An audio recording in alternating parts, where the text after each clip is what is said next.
பிரச்சனைன்னா சாமி கும்பிடு அப்படின்னு சொல்லி வந்து அந்த இதில் வந்து அந்த சாமி வந்து நம்மளுடைய பிரச்சனையெல்லாம் பார்த்துக்குவாரு அப்படின்னு சொல்லி வந்து சாமியை நம்புறது, இப்படி ஏதாவது வந்து வெளியேந்து ஒரு சக்தி இருக்கும் அப்படின்ற மாதிரி ஒரு நம்ம தேடலில் இருப்போம்.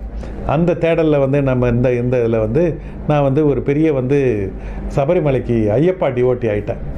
நிறைய வருஷம் சபரிமலைக்கு போவேன்.